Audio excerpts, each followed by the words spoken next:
Sebuah tamparan keras langsung mendarat di pipiku untuk menyambut kedatanganku. Ayah. Air mataku langsung tumpah menahan rasa sakit yang teramat dalam. Sekuat tenaga, ibuku berusaha menahan ayahku yang terlampau emosi melihatku.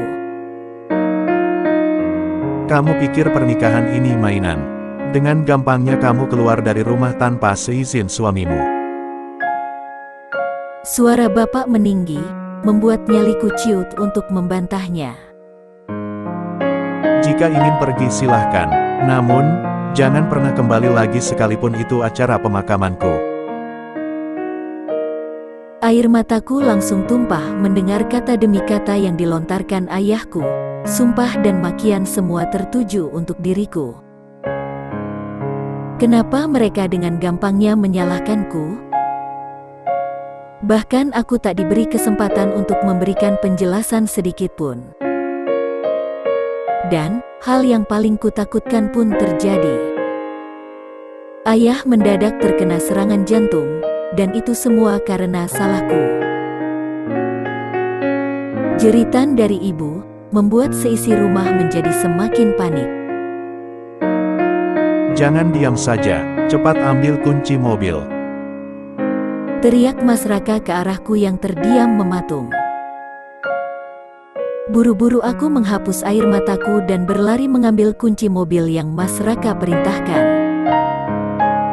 Dengan kecepatan penuh, Mas Raka langsung melarikan ayahku ke IGD terdekat.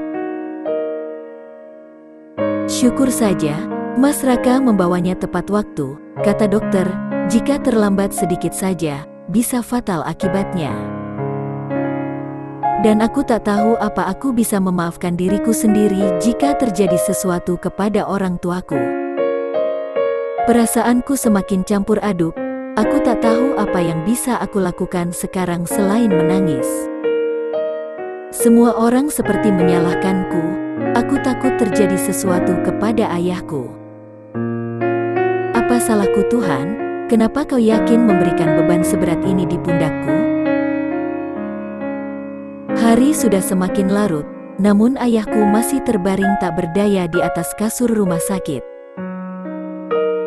Dokter masih belum memperbolehkan ia pulang dengan alasan kondisinya yang masih belum stabil. Ibuku terlihat sangat terpuruk dengan keadaan ini. Ah, apa yang bisa kulakukan agar semuanya baik-baik saja? Apa kali ini aku harus menyerah dan kembali kepada Mas Raka lagi demi orang tuaku? Mas Raka terlihat sangat sibuk mengurus semua keperluan ayahku di rumah sakit. Beberapa kali aku memperhatikannya mondar-mondir hanya untuk membawakan obat ayahku. Inikah alasannya kenapa ayahku sangat menyayanginya seperti anak sendiri? Sungguh dia sangat ideal untuk ukuran seorang menantu, tapi tidak dengan posisi suami. Kamu pulang saja istirahat di rumah, ajak ibu. Aku akan selalu mengabari perkembangan bapak. Ucap Mas Raka yang menyadarkanku dari lamunanku. Iya benar Yura, ajak ibu pulang. Memaksakan diri di sini bisa membuat ibumu kelelahan dan jatuh sakit. Sambung pamanku yang juga turut hadir di sini. Walaupun dengan perasaan terpaksa, dan juga rasa khawatir yang begitu besar, kali ini aku setuju dengan ucapan Mas Raka. Aku kembali ke rumah itu lagi membawa ibuku untuk beristirahat di sana. Entahlah semua kembali seperti sedia kala, seperti tak ada kejadian apa-apa sebelumnya. Di luar dugaanku, kali ini, kakiku melangkah dengan sukarela tanpa paksaan untuk kembali masuk di rumah ini lagi. Rumah yang beberapa waktu yang lalu, membuatku keluar dengan perasaan hancur, dan bersumpah tak akan menginjakan kaki di sini lagi. Ah, apakah aku juga harus mengorbankan diri, demi kebahagiaan orang tuaku? Aku mengecek ponselku, dan benar terdapat banyak sekali panggilan tak terjawab dan juga pesan dari Bima, yang khawatir tentang keadaanku. Aku pun tak bisa berbohong dan menjelaskan tentang keadaanku yang sebenarnya kepadanya. Sepertinya, kali ini aku harus kembali menyerah dengan keputusanku untuk berpisah dari Mas Raka. Tapi Yura, bagaimana dengan dirimu? Sepertinya garis hidupku memang seperti ini. Tidak Yura, kamu juga berhak bahagia. Ayahku masuk rumah sakit, karena salahku, ucapku sambil menangis terisak. Itu bukan salah kamu Yura. Kamu tenangkan dulu dirimu. Kamu di mana sekarang? Aku akan menjemputmu. Setelah mengirimkan lokasi dari ponselku, aku berjalan ke persimpangan jalan untuk menunggunya di sana. Aku tak tahu keberanian ini datang dari mana. Namun, yang pasti saat ini, aku sangat butuh pundak untukku bersandar. Dan Bima adalah orang yang membuatku merasa nyaman di segala situasi. Bima memeluk erat, seakan mentransfer energinya untukku. Dan benar itu sangat efektif, membuatku yakin untuk mampu melewati ini. Tanpa sadar aku pun membalas pelukan itu. Maafkan aku ibu, ayah, sepertinya kali ini aku tak bisa mengikuti keinginan kalian. Aku terlalu terbuai dengan kenyamanan yang Bima berikan, hingga tanpa sadar waktu sudah berlalu semakin larut. Deringan ponselku membuatku terperanjat. Mas Raka, nama yang tertera pada layar ponselku membuatku gugup. Angkat saja. Sedikit ragu aku menerima panggilan itu, yang ternyata mengabarkan kondisi ayahku semakin menurun. Bergegas aku menuju ke rumah sakit tempat ayahku dirawat. Aku sedikit tak enak hati pada Bima, karena langsung meninggalkannya begitu saja. Namun, rasa takut akan terjadi sesuatu yang buruk pada orang tuaku jauh lebih besar. Aku harus bergegas sebelum terlambat. Sepanjang perjalanan, pikiranku sangat cemas, hingga aku berdoa kepada Allah untuk melakukan segalanya asalkan ayahku disembuhkan. Begitu taksi yang kutumpangi tiba di rumah sakit, aku langsung berlari ke ruangan tempat ayahku dirawat. "Bagaimana keadaan ayah, Mas?" tanyaku panik. Aku berusaha untuk masuk ke dalam ruangan, namun Mas Raka menghalangiku. Kamu tenang dulu, Yura. Dokter sedang memeriksa kondisi ayah di dalam. Air mataku tak dapat lagi kubendung. Semoga tidak ada yang buruk terjadi kepada ayahku. Kurang lebih 15 menit berada di dalam ruangan. Akhirnya dokter keluar dan mengizinkan kami untuk masuk. Tak lupa ia berpesan untuk tetap menjaga kestabilan emosi ayahku, karena itu sangat berpengaruh kepada kondisinya. Awalnya aku ragu untuk masuk. Aku takut, bagaimana kalau kehadiranku hanya akan membuat kondisi ayah semakin parah. Namun, Mas Raka menggenggam erat tanganku dan meyakinkanku semuanya akan baik-baik saja. Kami tak bisa banyak bicara, karena kondisi ayahku yang belum pulih, namun aku sedikit menangkap gambaran bahagia di wajahnya melihat aku dan Mas Raka bisa kembali bersama. Apa ini yang ayahku inginkan? Lantas, apakah ini jawaban dari Tuhan atas doa yang kupanjatkan tadi? Akan melakukan segalanya demi ayahku? Hari demi hari berlalu, kondisi ayahku semakin pulih dan sudah diizinkan untuk pulang ke rumah. Untuk beberapa hari, Mas Raka menyarankan agar ayah dan ibu untuk menginap sementara di rumah kami dulu.